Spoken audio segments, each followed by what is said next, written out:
नमस्कार। DD news के इस विशेष संवाद कार्यक्रम में आप सभी का स्वागत है। इस विशेष योग संवाद में आज योग पर बात करने के लिए हमारे साथ उपस्थित हैं योगाचार्य सुनील मान जी। सुनील जी, सबसे पहले तो इस संवाद कार्यक्रम में आपका स्वागत है।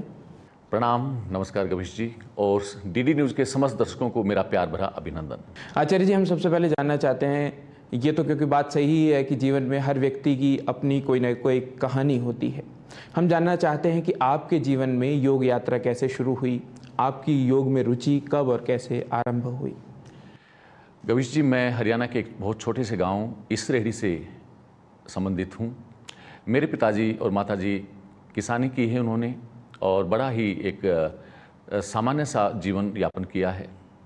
लेकिन मेरे जो पैतृक, मेरे दादा, मेरे परदादा पूर्वज रहे हैं, मेरे माता पिता हैं, वो बड़े आध्यात्मिक आत्माएं रही हैं। तो बचपन से ही मुझे आध्यात्मिक माहौल मिला। उसके बाद जैसे ही मैंने 10वीं पास की तो पहली बार मेरे हाथ में पुस्तक आती है स्वामी विवेकानंद की, और उस पुस्तक को पढ़ने के बाद उसके अंदर से मुझे एक थीम मिलती है जीवन की। वो मिलती है कि नर सेवा ही नारायण सेवा है। 2011 में एक ऐसा वाकया होता है कि मेरे माता पिताजी को कुछ स्वास्थ्य की संबंधित दिक्कतें आई। मेरी माताजी को कैंसर हुआ, पिताजी को बाईपास सर्जरी करानी पड़ी। तो वो जो जिम्मेदारी थी मेरी माता पिता के प्रति, तो मैंने कहा आप बॉम्बे आए, मैं आपका इलाज यहाँ कराता हूँ। लेकिन उनकी इच्छा थी कि हम गांव में रहे हैं तो आप गांव में आके ही हमारी सेवा करें।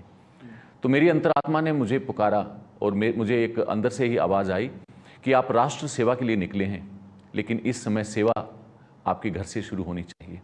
उसी दौरान मैं कुछ योग से संबंधित गुरुकुल हैं उनमें जाता रहा, और वहाँ पर एक विषय निकल के आता है। वो आता है कि विकास हमेशा तनाव उत्पन्न करता है, और बॉम्बे में मैंने तनाव देखा था लोगों के जीवन में।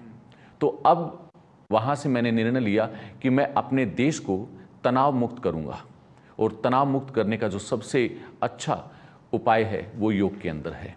इस प्रकार से मैं योग से जुड़ा, और उसके बाद मैंने विभिन्न संस्थानों से योग यात्रा प्रारंभ की। सबसे पहले मैं स्वामी शिवानंदा के आश्रम में जाता हूँ, वहाँ से मैंने अपना योगा श्रोमणी का कोर्स मैंने कंप्लीट किया।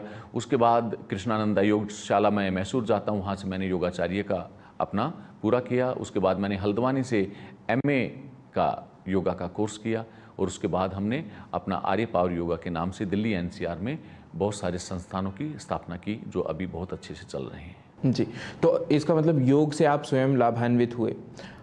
और इस बार जैसे कि अंतर्राष्ट्रीय योग दिवस की जो थीम है, जो विषय निर्धारित हुआ है, वह भी है योग स्वयं और समाज के लिए। तो स्वयं आप किस प्रकार लाभान्वित अपने आप को मानते हैं, और कैसे समाज को योग से लाभान्वित आप देखते हैं? देखिए गवीश जी, मैं अपने आप को इतना बड़ा भाग्यशाली समझता हूँ कि योग ने मुझे चुना, क्योंकि मेरा विषय है राष्ट्र सेवा, और योग के द्वारा मुझे वो मेरा ध्येय मिला। इससे मैं लाभान्वित हुआ। उसके बाद अगर हम बात करें समाज किस प्रकार से लाभान्वित हो सकता है, कि योग आपको शारीरिक, मानसिक, भावनात्मक और आध्यात्मिक तौर पर सबल बनाता है। आज के समय में विभिन्न प्रकार के रोगी जन हमसे मिलते हैं, हमारे सेंटर्स में आते हैं। किसी को BP की समस्या है, किसी को शुगर है, किसी को हार्ट की प्रॉब्लम है, किसी को हाइपरटेंशन है, किसी को डिप्रेशन है, किसी को एंग्जाइटी है। इस प्रकार हम योग के द्वारा इन सभी प्रकार की बीमारियों का निवारण करते हैं। और ऐसा कहा गया है कि योग सुपीरियर और इन्फीरियर डॉक्टर दोनों का कॉम्बिनेशन है। सुपीरियर डॉक्टर का जो कॉन्सेप्ट था वो पहले चाइना और जापान में था, बहुत एंशिएंट टाइम में। तो सुपीरियर डॉक्टर वो होता है जो आपको बीमार ना होने दे, और इन्फीरियर डॉक्टर वो होता है जो बीमार हो उसको ठीक करे। तो जो व्यक्ति बीमार है वो तो अपने आप को ठीक करेगा ही करेगा, लेकिन जो लगातार योग अभ्यास करता रहेगा वो हर प्रकार के रोग से मुक्त रहेगा। आज के जो दैनंदिन जीवन में योग को कैसे हम इनबिल्ट कर सकें, आपकी इस पर क्या विचार है? देखिए, सबसे पहले तो मैं सभी युवाओं को एक बात कहना चाहूँगा कि आप थोड़ा सा समय निकाल के किसी भी योग संस्थान से 1 महीने का फाउंडेशन कोर्स आप अवश्य करें। उसके अलावा फिर अगर बात आती है कि हम योग ना करें बल्कि यौगिक जीवन को जिएं, यौगिक जीवन को जीने के लिए हमारे दादा गुरु स्वामी शिवानंदा ने एक अनुपात निकाला है। उन्होंने कहा है योग का अर्थ है आत्मा और परमात्मा का मिलन। अब उस आत्मा और परमात्मा का मिलन कैसे हो, उसके लिए उन्होंने 4 रास्ते बनाए। उन्होंने कहा ज्ञान योग, भक्ति योग, कर्म योग और राजयोग।